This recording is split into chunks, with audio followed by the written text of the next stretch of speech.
উলুবেড়িয়ার পর বাসন্তী স্বর্ণ ব্যবসায়ীকে লক্ষ্য করে গুলি, দোকান বন্ধ করে বাড়ি ফেরার পথে গুলিবিদ্ধ স্বর্ণ ব্যবসায়ী। বাইকে করে বাড়ি ফেরার পথে দুষ্কৃতীদের গুলি, ন্যাশনাল মেডিকেল কলেজে স্থানান্তর গুলিবিদ্ধ ব্যবসায়ীকে।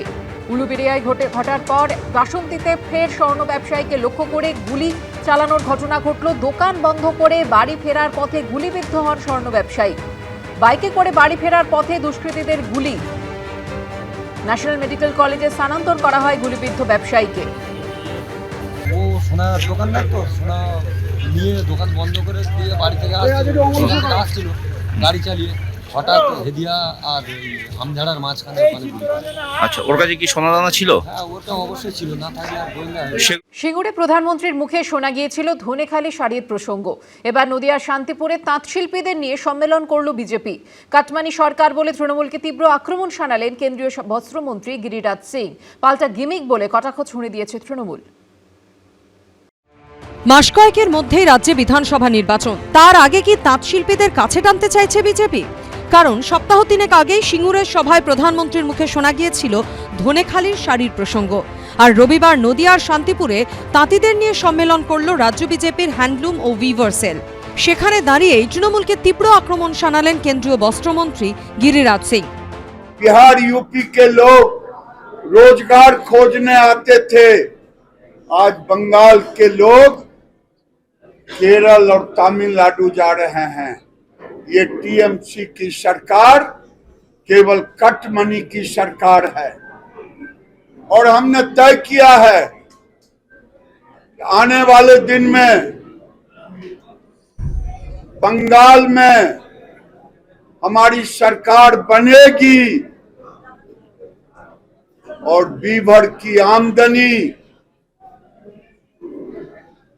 मिनिमम 1,500 रुपया प्रतिदिन की व्यवस्था करूंगा।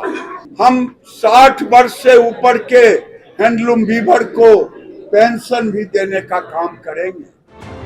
100 দিনের কাজে বকেয়ার প্রসঙ্গ টেনে পাল্টা কটাক্ষ ছুড়ে দিয়েছে তৃণমূল। আজকে একটা নতুন গিমিক নিয়ে এলেন, যে মানুষটার দপ্তর গ্রাম বাংলার 100 দিনের কাজের টাকা, সাধারণ দরিদ্র মানুষের টাকা আটকে রেখেছে, সেই মানুষটা আজকে বস্ত্র দপ্তরের মন্ত্রী হয়ে তিনি বলছেন তাঁতিরা রোজ 1,500 টাকা রোজগার করবে। এটি অলীক কল্পনা ছাড়া আর কিছুই নাই। 18 জানুয়ারি সিঙ্গুরে দাঁড়িয়ে প্রধানমন্ত্রীর মুখে শোনা গিয়েছিল ধনেখালি শাড়ির প্রসঙ্গ। धनिया खाली साड़ी है, यहाँ का झूठ है। पीढ़ियों से लोग इस काम से जुड़े हैं। बीजेपी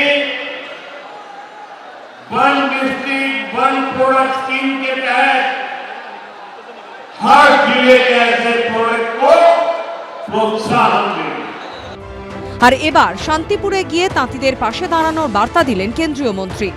বামফ্রন্ট সরকারের সময় তন্তুজের মাধ্যমে, তন্তুশ্রীর মাধ্যমে মাত্র যে বিক্রি করতেন তাই নয়, তার পাশাপাশি সরকার তন্তুশ্রীর মাধ্যমে যে সেটাকে আবার যে গ্রাহকের কাছে বিক্রি করতো, তার যে প্রফিট হতো, সেই প্রফিটের একটা শেয়ার পর্যন্ত এই কোঅপারেটিভগুলো পেত। এটা ছিল বামফ্রন্ট সরকারের মডেল। আর এই বিজেপির আমলে, তৃণমূলের আমলে কি হয়েছে, গুজরাট থেকে সস্তা দামে, যেটাকে র্যাপিয়ার বলা হয়, এসে পশ্চিমবাংলার বাজারকে দখল করে নিয়ে ছেয়ে গেছে। রবিবার বিজেপির তাঁত সম্মেলনে হাজির ছিলেন রাজ্য বিজেপির সভাপতি সমীক ভট্টাচার্য, রানাঘাটের সাংসদ জগন্নাথ সরকার ও বিজেপির বিধায়করা। সুজিত মণ্ডল ও ঐশী মুখোপাধ্যায়, এবিপি আনন্দ। এবিপি আনন্দ, এগিয়ে থাকে, এগিয়ে রাখে।